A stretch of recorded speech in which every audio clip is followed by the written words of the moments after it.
Deshanteshow.com live before lock show, now re-platformed on a variety of sites across the industry where you can watch us streaming live. We'll take you through today's 4-game slate. I'm Chris Spags, joined today my Thursday pal, the man himself, one of the fastest and smartest men. I don't know why the fastest, but just because your name is fast. It's in my name, you know. You're so fast, Eddie. That's the thing people don't say enough about you. How are you doing, Eddie? I'm very well, thank you. And yourself? I'm good. I'm excited to be back on YouTube. It's been weird to have these shows not on YouTube lately. We really appreciated our 2 days on Twitch there. I know you guys had a fun show, you and Josh, yesterday, but it's nice to be back on YouTube. I feel like we just want to reach more people. It's always nice to reach more people than less. Yeah, me and Josh have the fun shows just about every day. So it's been exciting. I was very flattered by the number of people who followed us to our new destination. Yeah, we are now on both these things now. So we are on Twitch, twitch.tv/awesemo_com. We are also on the YouTube channel, same as always, the Awesemo. I don't even know if we have the direct URL on there, but we are on the same things as always now. So we should be on both. I'll try to keep an eye on both chats. I know we have some way to do that with Restream, but going to be a little difficult, I think, to figure that out today, but we will keep that going moving forward so we make sure that nobody feels left out. And of course, one place that you'll never feel left out is at fantasydraft.com, because they are the official home of rake-free DFS. So let that bring you in like a warm embrace where they won't be taking money out of your bankroll for their pocketbooks. You use the promo code AWESEMO right now to get a 7-day trial at fantasydraft.com, where all the contest entry fees go right to the winners. The Hooters main event is still going on over there, so go check them out right now. It is the largest rake-free DFS contest you will find for the NFL's Week 16. Go check them out at fantasydraft.com. All right, Eddie. So let's talk about it. There's one question I want to ask you up top. I'm going to take a little fun twist on it, the way that Josh presents it. But let's say a man has broken into your house, Eddie. He currently is very angry with you. He wants to know, what are you going to do tonight for lineups? He has to ask one play. He just wants to know one play. Who's it going to be? This man is very angry in your home. Who is he going to get? I need to look at our ownership and check the updating, because it is one of those slates that there is some very price-dependent scoring and pricing per site that bears a lot of attention. But it isn't one of those slates where I see people playing a lot of bad plays or super bad chalk or, guys super under on. So it's going to be one of those more nuanced slates where I want a little more of this dude, a little less of this dude. So I'm going to look at ownership on a couple sites here, and I'm gonna come up with a theory. I guess it's going to depend a lot per site. Hold on, I'm going to bounce over here. I want to take a look at this. The man's getting angry, Eddie. He's in your home. He's very upset. He's crestfallen that it's taking so long. Who's that man going to be? All right, let's look at the placeholders, see if there's someone. Sir, put down the gun. What site are you playing on tonight? We don't know if he has a gun. He just has something poking out underneath his jacket. It could be a candy bar. It could be a gun. Could be a banana. We simply don't know. Nah, there's some good banana performance art around these days. Very profitable. I do not have a great answer. I don't like to invent things, because whoever comes in at the top of the show, yesterday was Zach LaVine, who was fine, had 40, got to 43 through overtime. A harrowing day. I was a big LaVine fan too, and that was stressful. Well, he was a number of guys I really liked who just completely forgot how to shoot the basketball. I liked him, and he shot whatever. He led the team in minutes and shots and just decided not to make any. I like Drew Holiday. He shot 5 for 20. There were just a number of guys I really liked who shot, 19, 24, 27% from the field, and that knocks down the upside a little bit. So it still seems like it was the right play, but didn't quite go as far as I would have liked it to be. Yeah, whoever I put in this spot is someone that I feel like I'm saying I'm massively more confident in the field, and I don't have anybody in that spot right now. I'm interested to talk about all the games again, round some corners, find some interesting spots, but I don't. I'm going to look at the top owned guys and see who I think I would furthest differ from in the ownership on the top 10 guys on each site. We'll do each site. That's a fine idea. And then that's plenty of time to do all the sites you want. That'll be my context of answering this question. Okay.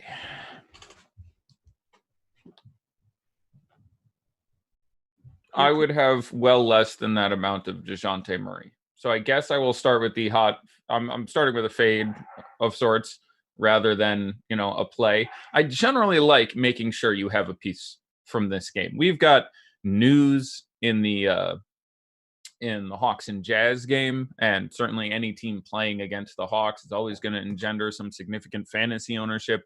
We've got, arguably the best basketball game of the year. Hopefully the Lakers can stand up to the Bucks a little better than, say, the Clippers did not that long ago. But both of these teams are, whatever it is, 22-4, both rattled off incredibly impressive streaks. This was my finals projection at the beginning of the year. So I and many people are massively looking forward to that as a basketball game.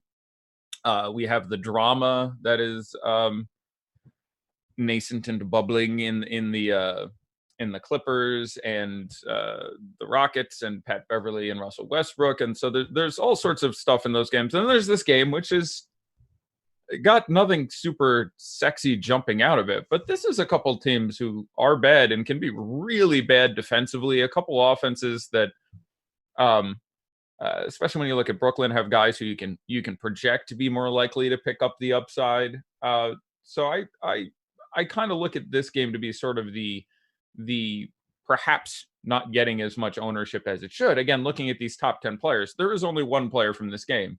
It's Deshante Murray. I like Deshante Murray fine as a play. He does not deserve to be the third highest owned player on this slate on DraftKings. I'm not. Adam also felt that way too on the deeper dive. So that's two smart men who are backing that up. And I think it's hard to go there. I mean, the two smart men and me. Who is the other one? Adam. And, all right, so I'm lumping you in there. So you said I didn't give you enough praise, and now it's just flowing through me today. It's also it wasn't a complaint. I was just teasing you. My nagging wife Eddie wants more complaints. Used to start the show, and I'm like, oh, tell me more, Chris. Like, it was the positive reaffirmation that I don't get at home, which is what makes a man stray outside the home. Anyway, that's too high. Now, again, it should be pointed out, he is nominally more owned than LeBron James and Kawhi Leonard. So he's basically sitting in a tie for third, fourth, fifth. He is within a percent and a half in our projections currently of each of those guys. But that's still a little bit too high. $5,700 is not that cheap. Starting instead of coming off the bench. Again, it's weird because when he started earlier this year, he was hot fire, even though he was playing more time relatively next to DeRozan and Aldridge. And then he came off the bench for a while and was more garbagey there. And it's been a little bit of a weird thing, but it's not crazy to imagine that there's a game in which the usage suffers significantly due to DeRozan or Aldridge going off. I think I'm more of a fan of LaMarcus Aldridge than most people. Just as a quick pivot, he's been playing more minutes than I think people realize, where he's routinely getting into the high 30s. The matchup is great. Someone showed me some incredibly bad DVP stat today where they said, Aldridge had a bad matchup. Spoiler, that's not accurate. Have some concern with anyone who managed to come up to that conclusion. By almost any meaningful metric, you can spin things certain ways. It's an absolutely fine spot for Aldridge, and one he's performed in regularly. I'm top of my heading it, and we can look it up, but he's going to get you 40, 45 on average in this spot frequently, and you'll have, 50, 52, 55 upside there. And he's not that owned because, again, I don't see him on my screen yet until I start scrolling down. So I would probably have LaMarcus Aldridge as my favorite Spur. The price for what I project out of him does not compare as well as any number of other guys who I like Gobert quite a bit. I like him more on FanDuel. On DraftKings, I can see getting to Aldridge instead, who I have a little worse, but not massively worse. Montrezl Harrell obviously is pretty amazing in that spot at the price he currently has. But Deshante Murray at 31% owned, the production could not be there. The minutes could not be there.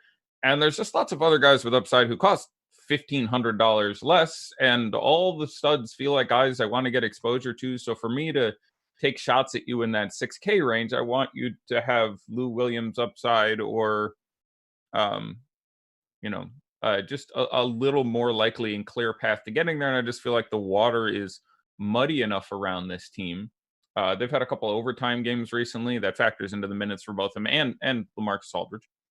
But that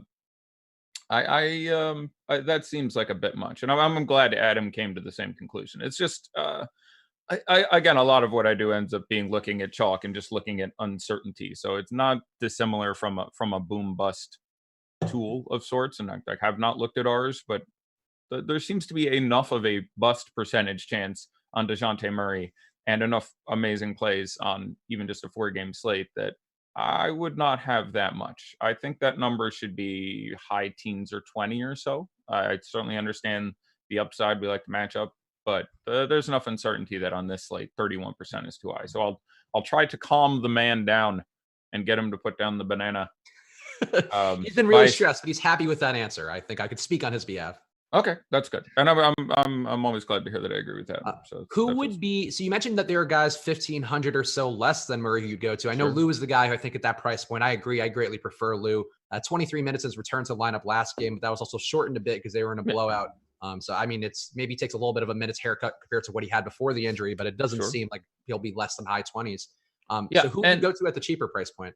Yeah, and I mean, you can have some concern with Lou, just based on the fact that, you know, all 4 of their big guns basically are healthy at this point, where you have Montrez and then of course Kawhi and PG-13 in there.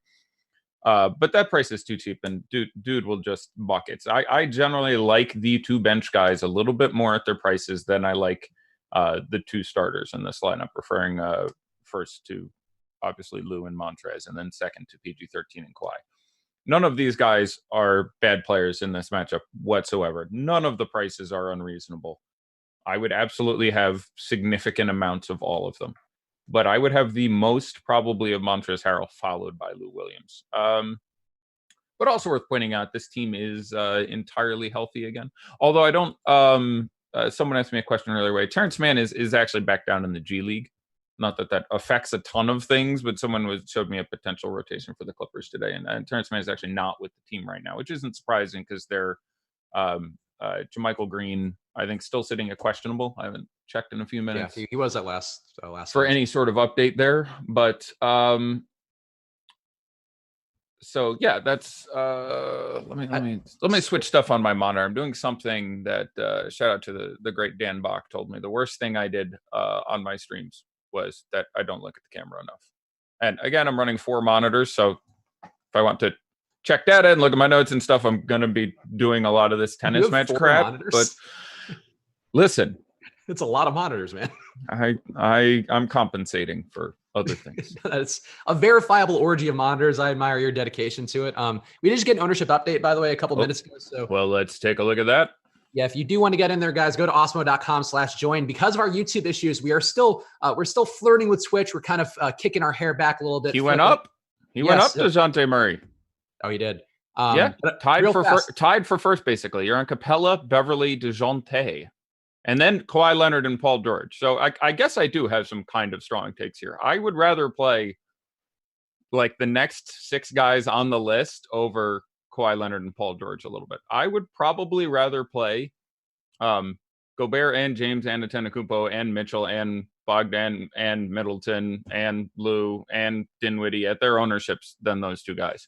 They're not bad, but they all project fairly similarly to me on a points per dollar basis, and I'm aware everyone is just gaga over the potential pace of this game, and the over-under is higher than the others by 10, 15 points, depending what game you're looking at, but they're gonna share production 4 ways between those 4 guys, and there's other teams that are gonna share production less ways, and I like them to be productive. And none of these guys are too expensive, but we currently have Beverly number 1. That's fine. He's really cheap. I think I like Beverly more than other people. I see a lot of people trying to get concerned about him. He hasn't been good against Westbrook. Is almost irrelevant. Capella, I think, is great chalk. I've talked down Deshante Murray, but then we have Leonard George at the 4-5, both sitting around 30%. I would have less of them than that, and I would be bumping up some of these guys in that next year.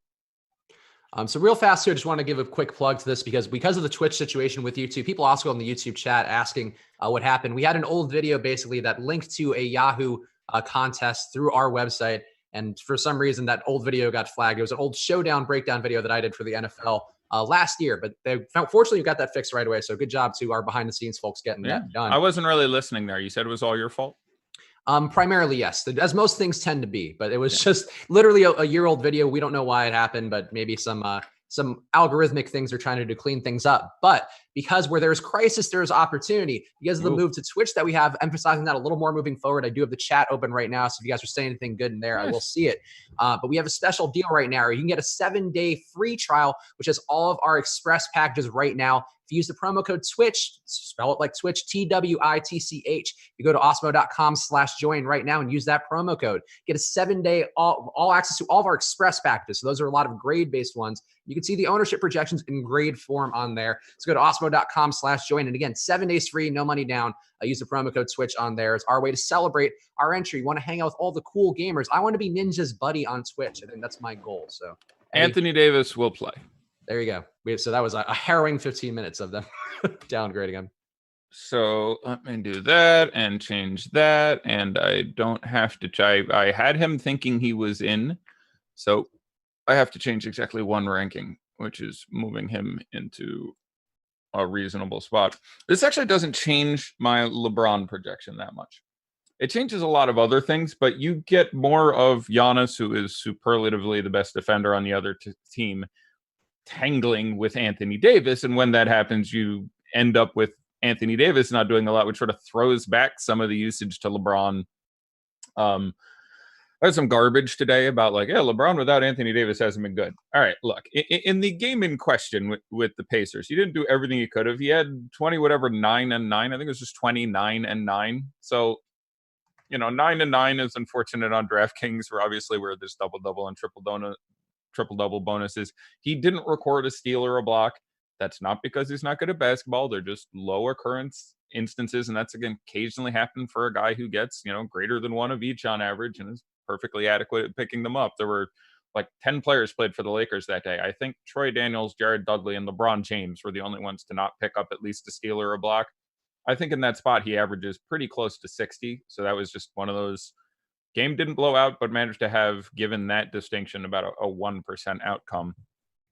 So I'd have been still pretty excited in this matchup for primetime LeBron finals preview, sans Anthony Davis. But you put Anthony Davis back in, and I'm not, it changes my projection less than a point. I ran it both ways earlier today.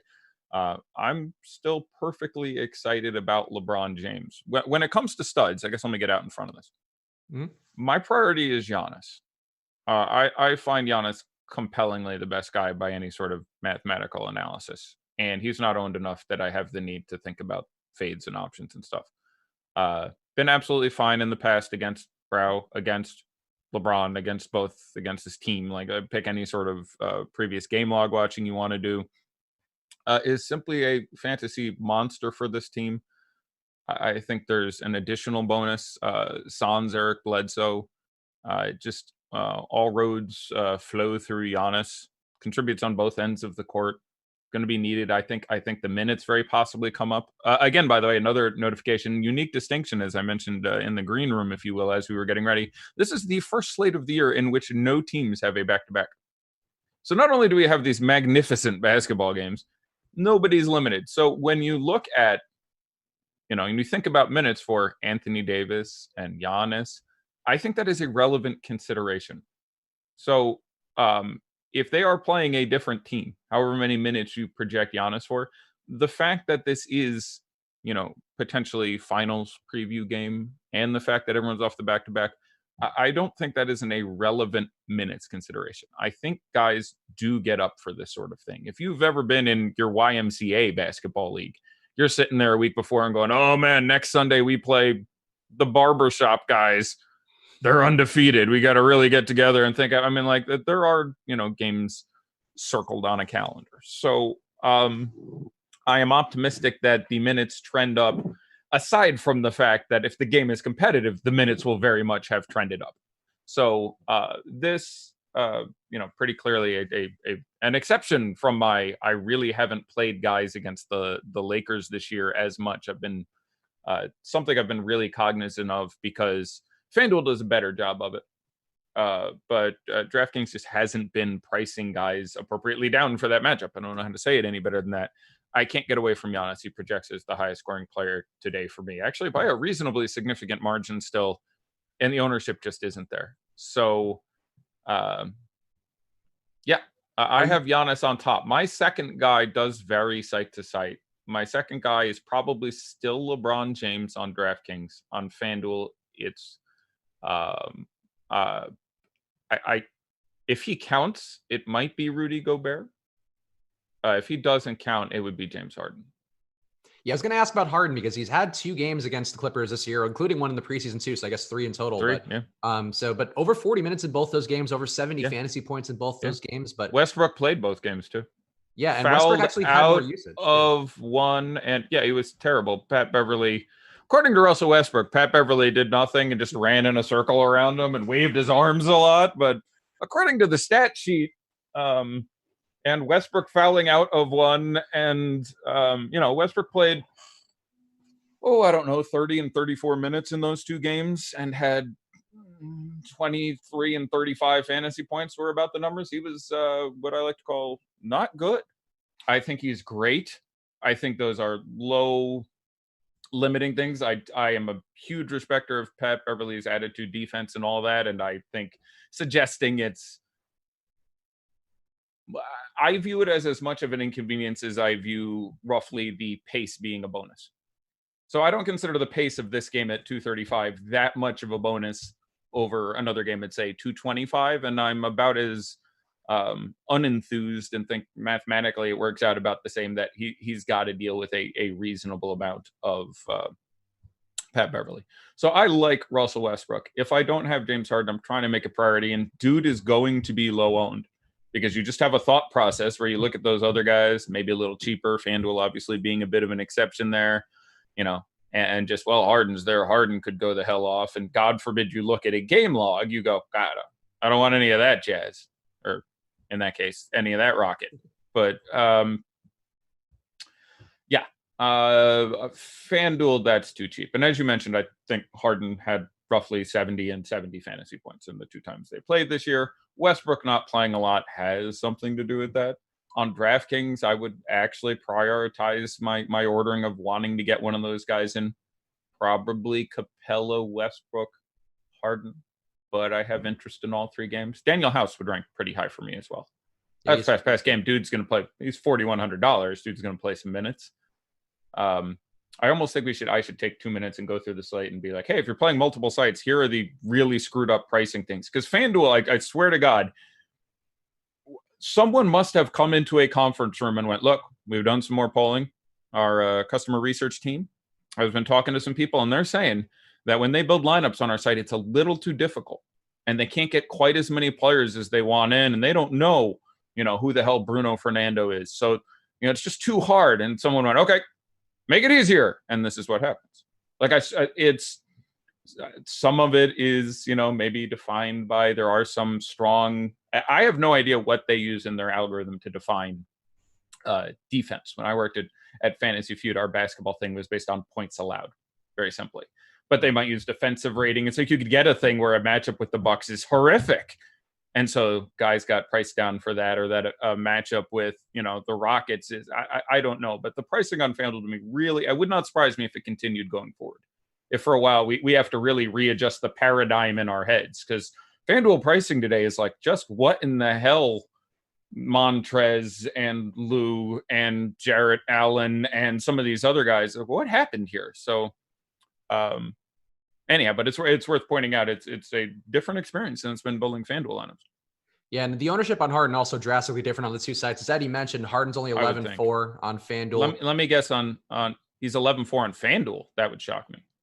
No, I mean 11,400 on FanDuel. Oh, all right. No, I was going to say, I thought you meant he's 11.4. No. On FanDuel. I'm like, dear Lord. Guess what the difference is between the 2? I saw DK, not FanDuel. I haven't looked at FanDuel ownership yet. I think DK was like 12, I want to say, which does not seem unreasonable. I would have more than 12. I would make a point of having more than 12. I'll say FanDuel, he gets to 30. It's gonna be a number. Yeah, so he did come down. Harden came down to 10, a little bit over 10 on DraftKings, and he's at 29 on FanDuel. So yeah, you're right there. I'll call that a winner. So and also Westbrook also down to 10, almost 10 flat percent on DK. Interesting. At those numbers, I'm probably still slightly more excited to play Harden because I just want the highest scoring guy in the slate. And I haven't projected number 2 behind Giannis. And not that distinctively behind him. I don't have him in that 70-point range. I don't have either of them in that 70-point range. Giannis creeping over 60 for me. But it is also a matchup that it isn't weird to see James Harden going well. You frequently get that, like, they will move guys up on him, but the holes in the defense for this team, if you will, for the Clippers, and again, you can't look at it as one-on-one matchup. It's just sort of like zones. You're taking a lot of possessions and boiling them down into think of like a shot chart. But the ways you want to go at this team are at the non-Beverly guard and at center. Those are sort of the holes you want to get in there. And if Beverly is, and has, I might add, for 2 games this year, keyed a little bit on Russell Westbrook, frequently James Harden is going to be able to find the other guy out there playing guard, be it Mo Harkless, or be it Landry Shamet, or be it whomever. And that's one of the better 2 spots to go at this team. So it's not entirely weird where people go, man, how don't they just put, how don't they just put, George or Kawhi and Pat Beverly on Harden? How don't they shut him down with those guys? It's like, because they have that other guy on the floor and they set picks.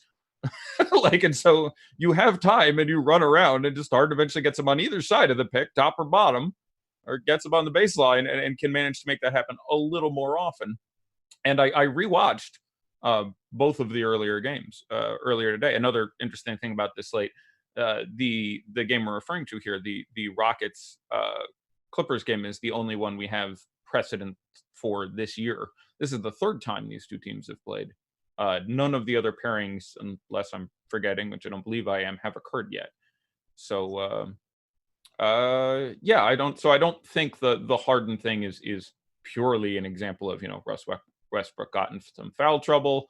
The Clippers, everyone was on deck for the second game. I believe Paul George was still out for the former of the 2. 5.5 or 6K Lou Williams is just too cheap. The upside ranks similarly to most of the other guys on the team, honestly. Not quite as high. It is easier to get 70 out of Paul George or Kawhi Leonard for a number of reasons, playing closer to the basket. But Lou Williams will go out there and do his thing, and the team will let him if he is out there doing his thing. So FanDuel probably ranked them, because of the presence of Gobert as an exceptional play, especially on FanDuel at center. I probably would have a preference order of Lou Williams, Harrell, Kawhi, George. On DK, it's probably Harrell, Lou Williams, Kawhi, George. And again, not a massive distinction there, but if Lou is going to still hang around 20%, that's low enough. I'd want a little more, but again, none of that is grotesque errors. We have George and Kawhi hanging around 30. That makes sense. We look at them as other studs, and they cost less than LeBron and Anthony Davis and even Westbrook, and so you're saving a little money on a day where there hasn't been an amazing amount of value, and so you can build a much nicer looking lineup without any holes in it by turning some of your 9K, 10K guys into slightly lower costing guys, and that's why we see a little more ownership for those guys than I think feels right to me relative to, say, LeBron, etc. So that's how I view that. I am a little concerned about that 4-way split there. We have evidence of it, by the way. If I go back and data poll that second game where all 4 of those guys were active, I haven't done this, so I could be completely wrong, but I'll read it out either way. Let's see that download. Nope, right on the nose. You want to know the fantasy points for the big 4 of the Clippers in the last game with the Rockets? Go for it. 44, 42, 42, and 33. It's a pretty good split. Was the fantasy points those 4 guys scored.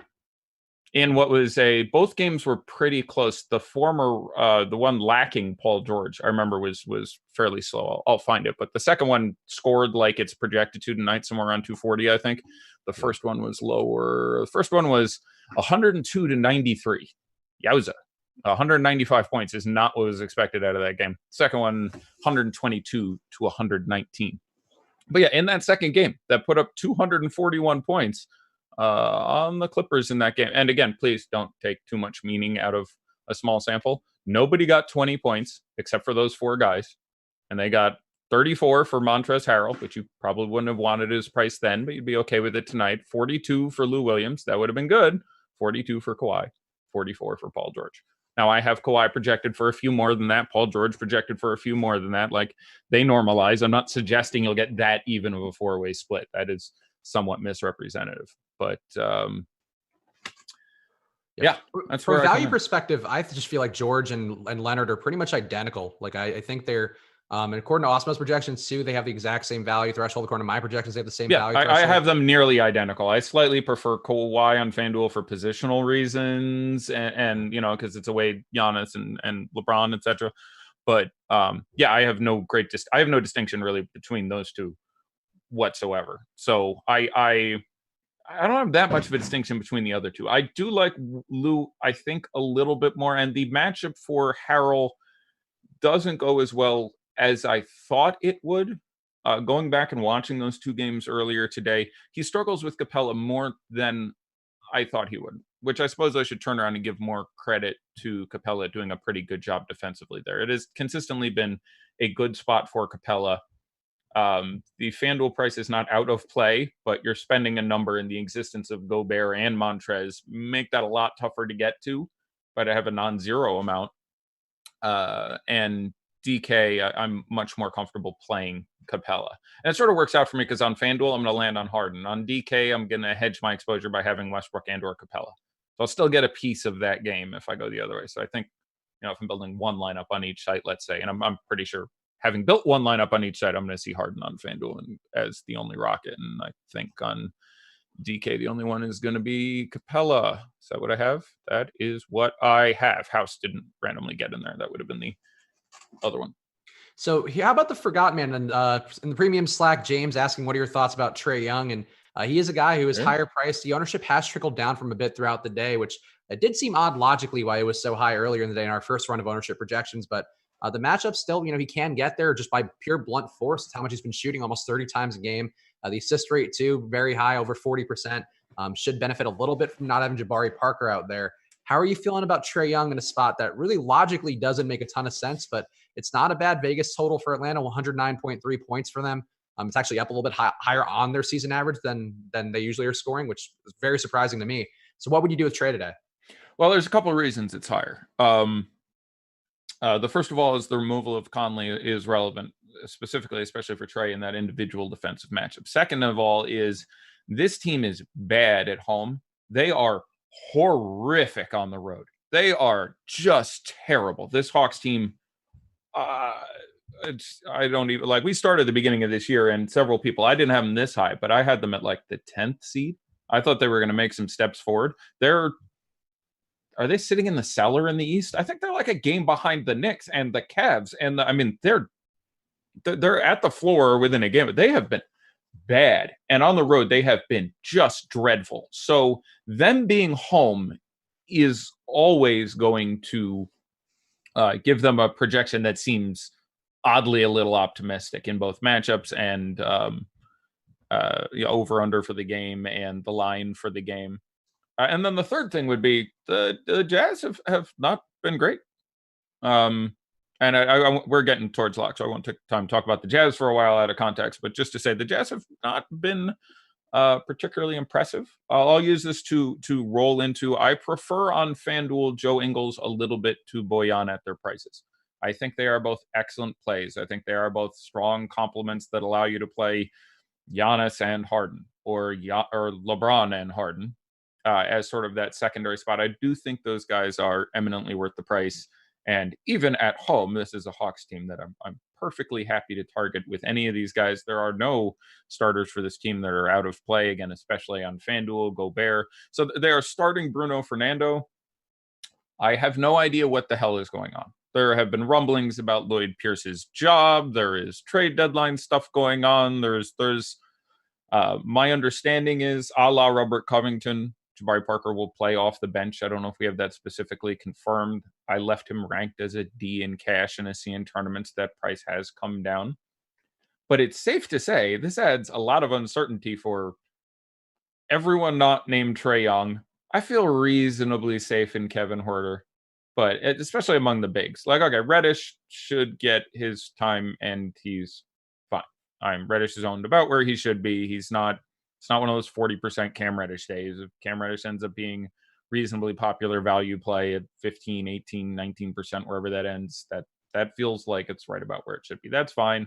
Hunter, the price has come up, so he'll be lower owned, and he should be. That makes sense for me. But I have no goddamn clue what they're going to do with the bigs. I really don't. You could get DMP Len. You could get DNP Jones. You could get Jabari Parker playing center, which has happened several times this year. I have no idea what they're doing. I don't know why they're like, oh, this, there is a theory that was espoused by James in our premium Slack chat, talking about some of the things Fernando does do well with, freeing up shooters and bouncing off the screens and pick and pops. And he has some aspects of his game where this may not be a personnel decision based on get these guys time, take guys from us. They may be playing this game, to win, and thinking our best choice is to not go near that gigantic scary dude in the middle. So I need guys who can help facilitate the open three-pointers. I'm going to go really, really small and start 4 guys who are my size in Trey Young and Cam Reddish and DeAndre Hunter and Kevin Huerter, who's reasonable on FanDuel still. I can get there. The backup point guard's minutes, picks up some assists. They are home. The matchup with Utah, not as dreadful as we're used to thinking it is. But I like Trey. We show him currently at like 16% owned.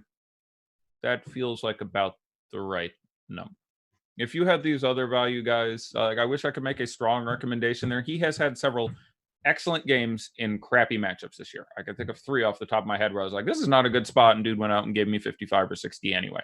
No issue with you getting to Trey Young, but I can't look at it and objectively say this is a great spot. I would probably rather play Donovan Mitchell across the ball at his price, who feels the salary differential is saving, say, $1,500. Seems like that makes it a slightly better play for me. A slightly lower upside, slightly safer floor.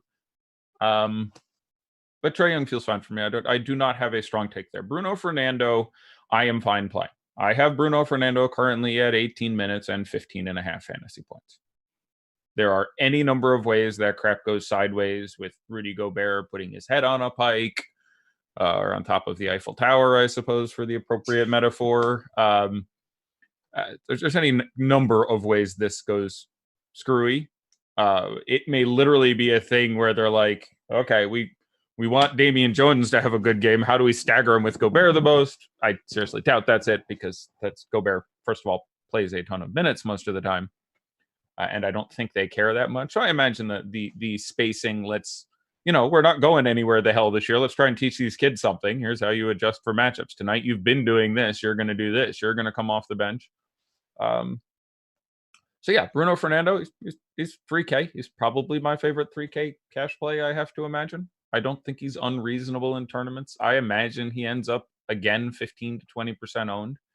The minutes haven't been there. Now, that's been more of an abstraction from their minutes are really hard to project anyway, especially when you get down low, because we've dealt with Damian Jones, who they were trying for exactly, 6, 7, 8 games to get him 28 minutes. They got there once. There was one game where he wasn't in foul trouble and they didn't get blown out, and he played 28.5 minutes or something. And then all of the 6 games surrounding it, they got massively blown out or he got in foul trouble.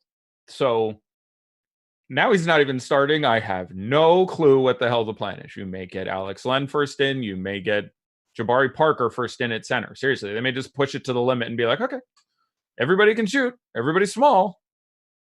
We're not, Gobert will have to run around the 3-point line or not guard someone. It's very interesting. This is the game I'm actually most interested to see tonight. I really want to see what happens in this game.